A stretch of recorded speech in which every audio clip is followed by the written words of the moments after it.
Ça fait pas mal d'années que je suis en Chine. J'ai énormément voyagé dans toutes les régions de Chine.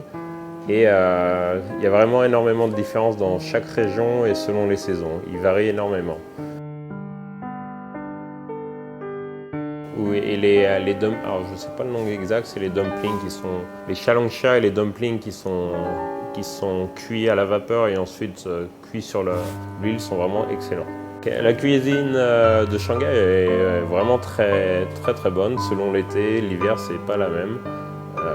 L'été, il y a beaucoup de barbecue dans la rue. Il y a les xiaolongxia qui sont vraiment très bons à manger. Et l'hiver, c'est plus les plats beaucoup plus chauds qui réchauffent dans les restaurants qui sont vraiment très bons. Ma femme est chinoise, donc je connais beaucoup la culture chinoise et j'ai découvert énormément dans tous les restaurants ou toutes les villes où j'ai pu aller, comment ils utilisaient ces produits.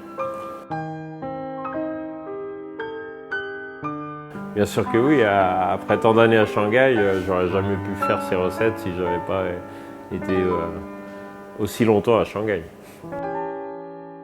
Le gingembre et la menthe dans la médecine chinoise, c'est fait pour rafraîchir. Ça s'utilise surtout en été et ça va rafraîchir le corps, enlever la chaleur du corps un maximum pour éviter d'attraper des coups de chaud. Oui, il y a certains ingrédients qu'on utilise très régulièrement dans la pâtisserie et cuisine française, comme la menthe, le gingembre, qui sont surtout utilisés pour aromatiser des crèmes ou des glaces, des sorbets, très utiles. Dans la poire, j'ai utilisé le pochage avec une infusion, pareil, pour donner un maximum de goût à la poire. Donc j'ai mis du gingembre et j'avais fait un peu de thé dans l'eau pour que ça prenne le maximum de goût. Oui, par moment, les poires chinoises, on les utilise en pâtisserie, en certaines classiques français qu'on dévie en utilisant les poires chinoises qui sont beaucoup plus fermes et qui tiennent beaucoup mieux à la cuisson.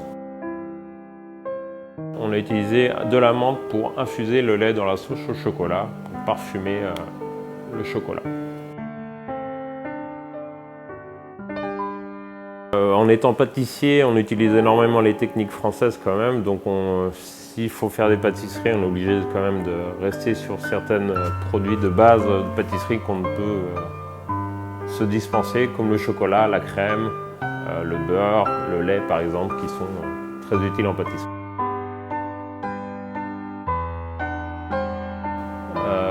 Le dressage, j'ai fait comme un dressage que ça aurait pu être une assiette de dessert occidental.